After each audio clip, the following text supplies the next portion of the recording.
Le développement durable, c'est l'affaire de tous. Les entreprises de transport routier de marchandises l'ont parfaitement compris. Elles se sont en effet massivement engagées dans une démarche volontaire de réduction de leurs émissions de CO2. Élaborée et lancée en 2006 par l'ADEME, le ministère des Transports et la profession, la charte Objectif CO2 vise à donner aux entreprises de transport routier un cadre méthodologique validé et reconnu par tous. La finalité, leur permettre de réduire efficacement et durablement leurs émissions de CO2. Comment ?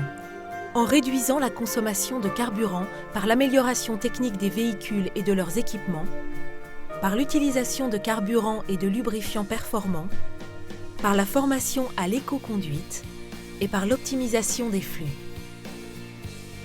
Dans cette démarche, les entreprises de transport routier sont accompagnées par leurs partenaires, les constructeurs, les manufacturiers comme Michelin, les pétroliers comme Total ou encore les organismes de formation comme l'AFT-IFTIM. La démarche Objectif CO2 engage les entreprises dans un plan d'action concrète sur 3 ans. Nous sommes allés à la rencontre de plusieurs entreprises de transport routier réparties dans toute la France pour mieux comprendre leur motivation, les actions menées et les résultats obtenus. Nous avons décidé de signer la charte CO2 pour 2 raisons. La première, afin de donner une autre image du transport routier. Transport routier souvent décrié, y compris jusque dans nos familles, où on nous dit que le camion pollue, le camion encombre les routes, le camion tue même par moment. Et nous n'avons absolument pas besoin de cette image désastreuse auprès de l'opinion publique. Bien au contraire, parce que le camion est utile. Le camion le sera toujours, même dans les années à venir. Il roulera une autre énergie que le gasoil peut-être un jour, mais en tout cas, le camion sera toujours utile. Donc, nous avons décidé de donner une autre image du transport routier que celle qui est communément reprise, y compris dans les médias. Deuxième raison, c'est un effort par rapport à l'environnement.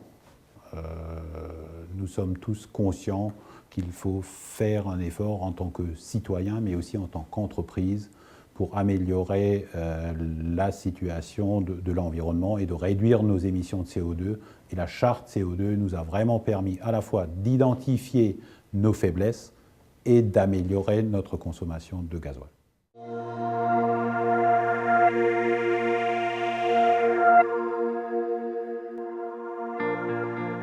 Le saviez-vous ? La résistance au roulement des pneumatiques absorbe à elle seule 1/3 du carburant consommé par un camion. Le choix du bon pneumatique revêt donc une importance économique cruciale. Alors sur l'axe de modernisation du parc, nous avons engagé 3 actions. La première, c'est la modernisation effectivement de ce parc pour passer en véhicule moteur de type Euro 5 à l'horizon des 3 ans. C'est la systématisation des huiles synthétiques qui feront économiser de l'ordre de 3%. Et le troisième point qui consiste à adapter les bons pneus et des pneus dits économiques, là où il y aura pertinence à les placer, pour une économie qui est annoncée aussi de l'ordre de 3%. En 2007, on avait fixé un objectif d'investissement qui était assez ambitieux, puisque l'objectif était d'éliminer tous les véhicules qui étaient inférieurs aux normes Euro 3. Nous avons décidé de renouveler le parc en Euro 5 à une échéance de 3 ans maximum. L'intégralité de notre parc sera en Euro 5 et de même d'évoluer vers des boîtes robotisées, démarche que nous avons déjà entreprise au courant de cette année mais qui sera déclinée sur les 2 prochaines années. Tous nos véhicules seront équipés de boîtes robotisées.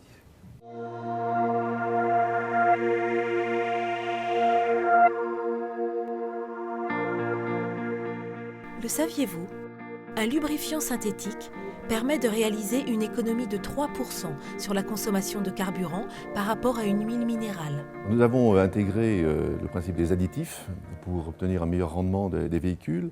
C'est un gain qui peut paraître mineur, mais qui est de l'ordre de 1%. Mais il faut faire ce premier pas. Le deuxième, c'est le suivi des écarts, parce que nous sommes aperçus qu'entre les plus grosses consommations et les plus faibles, nous avions un écart qui était proche de 17%. L'objectif est de ramener cet écart type à 5%. Dans le cadre des économies de carburant, donc on a mis en place un système sur nos remorques qui permet d'arrêter à distance le tracteur Donc pendant nos opérations de déchargement et de chargement de véhicules, parce qu'on ne transporte que des véhicules, ça permet donc à distance au conducteur d'arrêter le tracteur pendant qu'il effectue son chargement. En ce qui concerne l'axe carburant, nous avons décidé de mettre 2 formateurs en place. Nous avons également décidé de travailler en collaboration avec le constructeur qui nous donne accès aux données techniques du véhicule grâce à un logiciel spécifique qui est bien sûr exploité par nos formateurs et également par nos exploitants, afin de réduire notre consommation de 2 litres au 100 km sur les 2 prochaines années. Ça, c'est notre ambition, notre objectif. Et les premiers résultats sur les 6 derniers mois sont extrêmement encourageants puisque nous avons déjà réduit notre consommation d'un demi-litre au 100 km.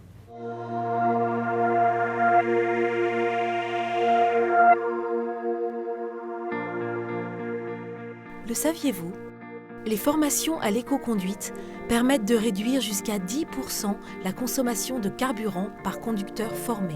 L'éco-conduite, c'est évidemment un poste qui peut être économique pour l'entreprise, mais il est économique sous plusieurs aspects. Il est économique dans la non-consommation de carburant et il est aussi très économique en termes de sinistralité, puisqu'on associe l'éco-conduite à la conduite sécuritaire. Donc l'objectif est double.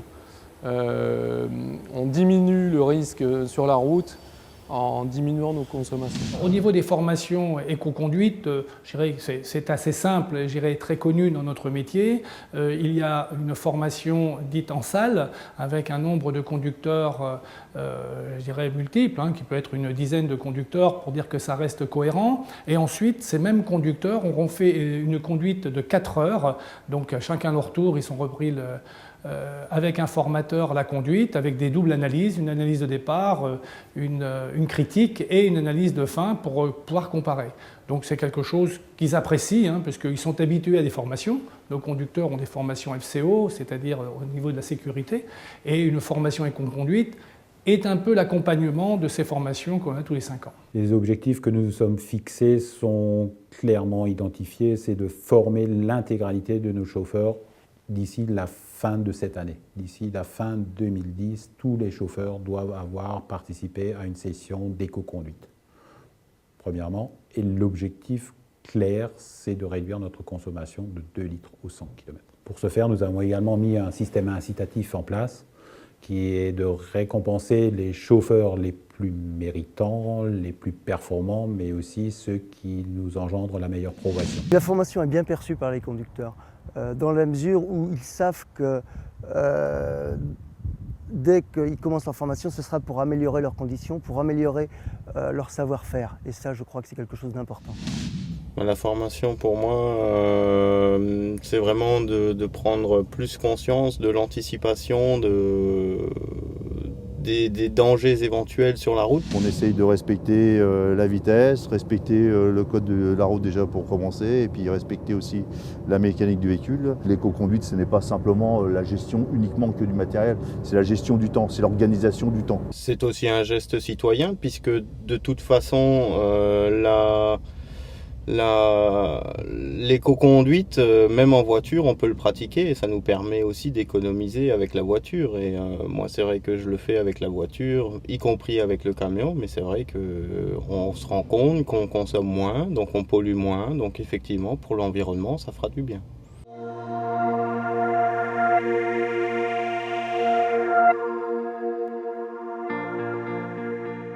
Le saviez-vous ? En 10 ans, les entreprises de transport routier, par l'optimisation logistique, ont réduit de 8% les kilomètres à vide.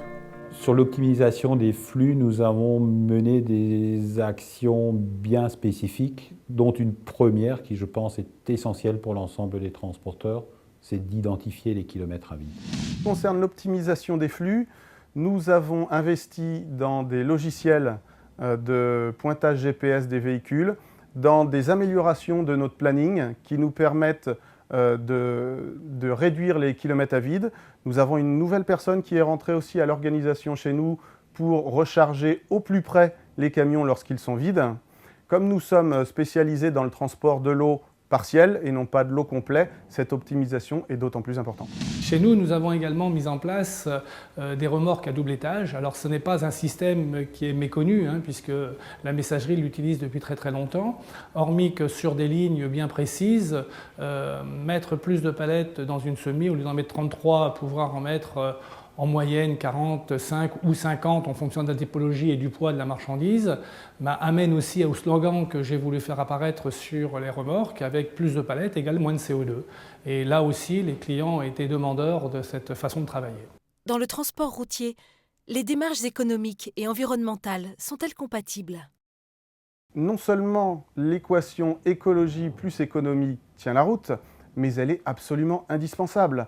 On ne peut pas continuer à travailler comme on travaillait il y a 15 ans, et c'est parfaitement compatible. La consommation de carburant est un des coûts prépondérants dans le transport. On voit aujourd'hui entre 25 et 30% selon les entreprises. Réduire ce rejet de CO2, c'est réduire sa consommation de carburant, donc c'est écologique et économique. L'équation économie-environnement, elle repose sur une démarche comportementale qui ne peut pas être traitée et vécue uniquement par le transporteur. Toute la chaîne de valeur et tous les intervenants sur cette chaîne de valeur sont concernés. Les transporteurs sont des interfaces entre la production et la consommation. Et si cette prise de conscience est effectivement généralisée, nous aurons notre part à prendre. Et je crois qu'en la matière, les transporteurs sont proactifs. Moi, j'estime que pour notre image de marque, pour l'image de marque du transport routier, c'est une bonne chose que cette charte CO2 soit mise en place et soit généralisée à l'ensemble de nos collègues, de telle façon qu'on ait une meilleure image de marque et qu'on puisse, qu'on ait un développement plus durable. La charte CO2 comptera à la fin de cette année près de 220 entreprises. 220 entreprises signataires, cela signifie 42 000 conducteurs impliqués et 39 000 véhicules concernés, soit déjà une économie annuelle de 220 000 tonnes de CO2. C'est considérable. Le transport routier est et restera dans les années à venir le mode premier. C'est donc dans le transport routier que se situe le principal gisement d'économie de CO2.